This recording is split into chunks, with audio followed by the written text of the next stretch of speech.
At the Nigeria Marine Coast Guard Volunteer Service, Nmcgvs National Headquarters in Lagos, Captain Isaac Adamolekun laid out the organization's vision, mission, and national assignment to tackle the urgent issue of drowning and water-related emergencies across Nigeria. As a pioneering initiative, the Nmcgvs seeks to bridge critical gaps in maritime search and rescue and emergency response, providing a seaborne humanitarian life-saving alternative to address these challenges effectively. The Nmcgvs focuses on combating drowning across Nigeria's 36 states and the Federal Capital Territory, Abuja.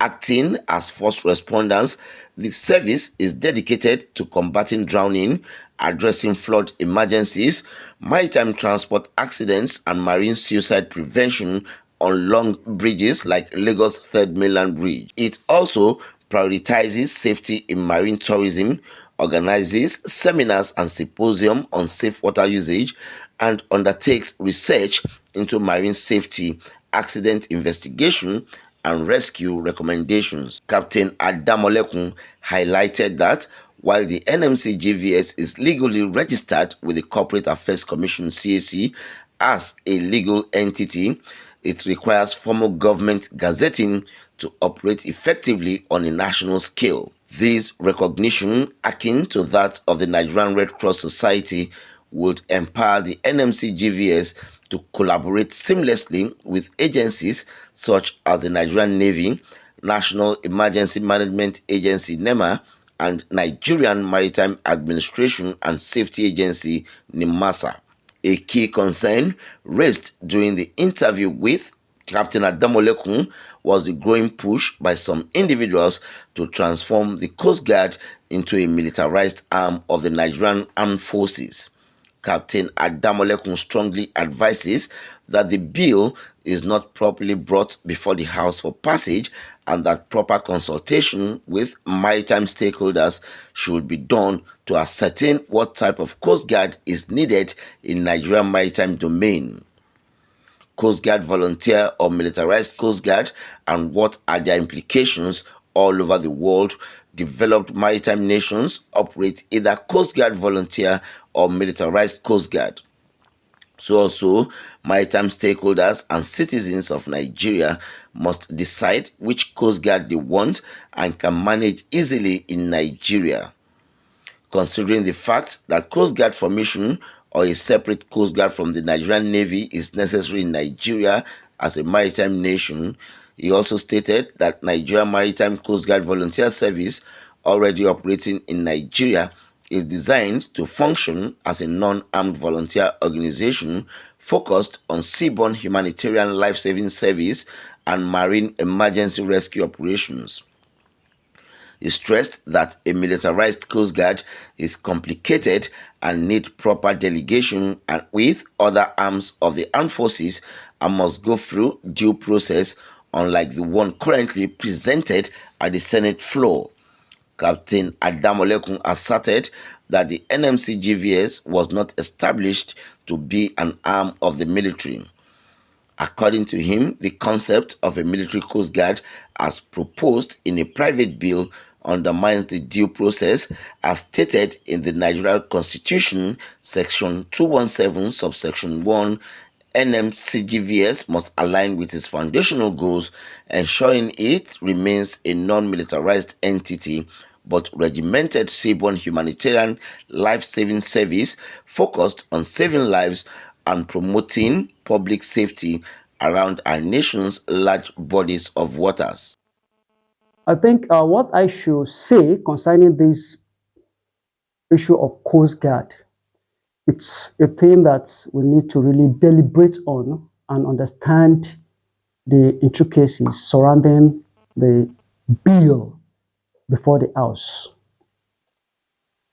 First and foremost, I want to state this, that the maritime stakeholders have not been properly consulted.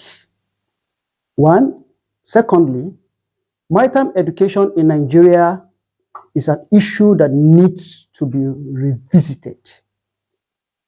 Both the stakeholders and Nigerians needs to be enlightened on what the maritime professionalism is all about.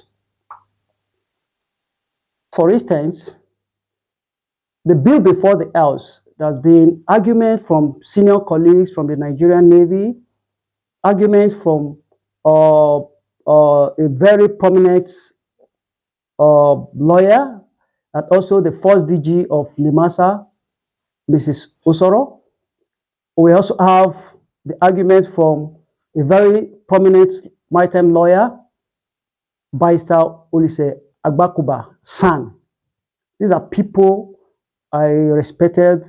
They are respected people in the society. I would not fail to mention Rear Admiral Akpan, who also spoke, a very senior naval officer, retired, the former chief of naval staff, Vice Admiral Ezioba, also a very respected, prominent, retired senior naval personnel. They've all said they are from their own point of view. But I want us to look at it from this perspective.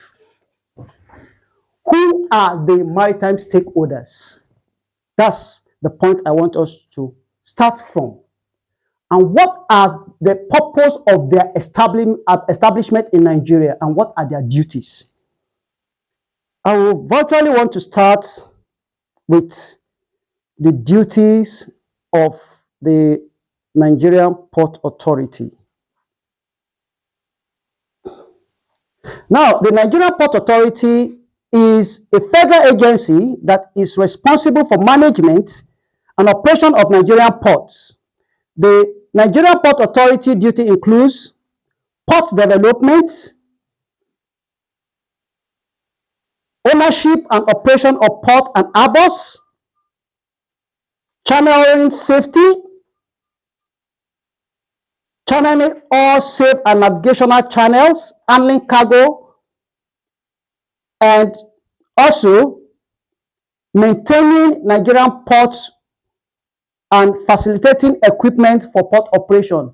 In fact, the Nigerian Port Authority is a gateway to our maritime industry in Nigeria. Both cargoes coming in and going out must pass through the Nigerian Port Authority. That is their constitutional and...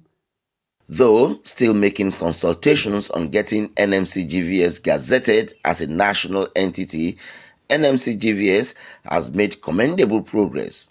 It has trained Coast Guard volunteer rescue swimmers in seamanship, boat handling, radar watchkeeping, marine radio communication, signals, rescue, swimming, personnel, survival basic, firefighting basic first aids, gear work or rope work, and search and rescue techniques that meet international standards in conjunction with Federal College of Fisheries and Marine Technology, Lagos, and their international partners.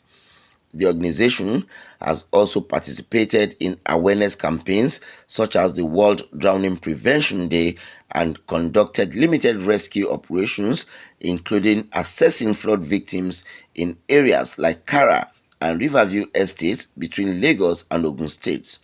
However, the lack of essential equipment such as inflatable rescue boats continues to hinder its capacity to respond fully to emergencies.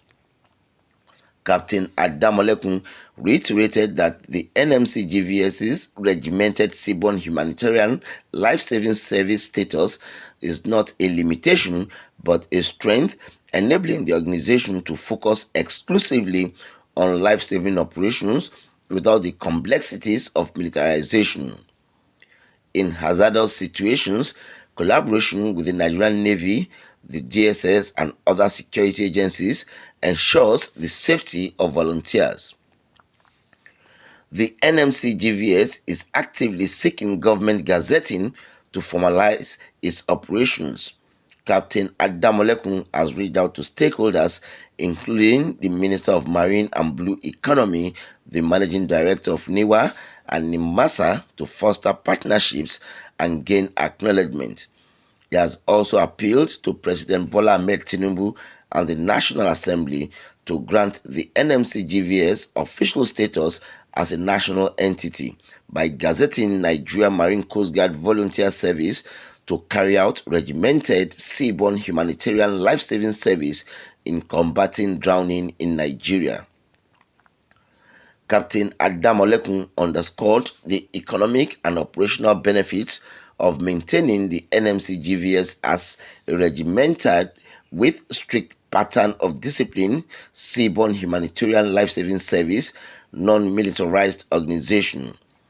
By synergizing with Nigerian Navy and all other maritime stakeholders to some of its non-combatant duties, the NMCGVS could enhance Nigeria's capacity to manage challenges like flooding, drowning, and other water-related emergencies, and also promote safety development in maritime transportation and tourism to bring in investors, and furthermore, NMCGVS regimented seaborne humanitarian life-saving service structure encourages greater community engagement and ensures focus on its humanitarian mandate. With adequate government recognition and support, the NMCGVS aims to become a vital component of Nigeria's maritime emergency response framework. Its commitment to public water safety and humanitarian service remains steadfast, emphasizing collaboration over militarization to create safer waterways, beaches, water parks, swimming pools, and reduce preventable loss of life. Captain Adamolekun concluded by calling for public and governmental support to preserve the regimented seaborne humanitarian life-saving ethos of the NMCGVS, ensuring it fulfills our vision, mission, and national assignments of combating drowning and safeguarding lives across Nigeria.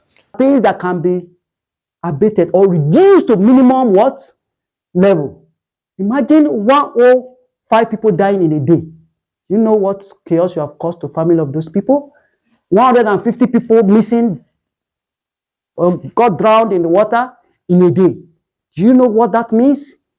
It's a thing that should be taken seriously. So our maritime transport system can only strive if the Nigerian Marine Coast Guard Volunteer Service is given the hand to operate in, acting as first responder to our inland waterway in conjunction with the Inland Waterway Authority. Ours is not to regulate, it's to make sure that when there's incident, we can go in instantly and rescue victims and make sure that people don't die in our water. That is as related to transportation. I've talked about flood, I've talked about transportation. We all know about the long bridges marine suicide victims. Third Bella Bridge is a very good example of that. That's because Third Bella Bridge is inside the town. What of bridges like Onisha Bridge, Kogi Bridge, Long Bridge, Benue Long Bridge? Who monitors them? How many people dies in this bridge, in these long bridges every year, every day, every week, every month? Don't we think there should be a body that should come and fill in the gap? And that is the purpose why the Nigerian Marine Coast Guard Volunteer Service has been established.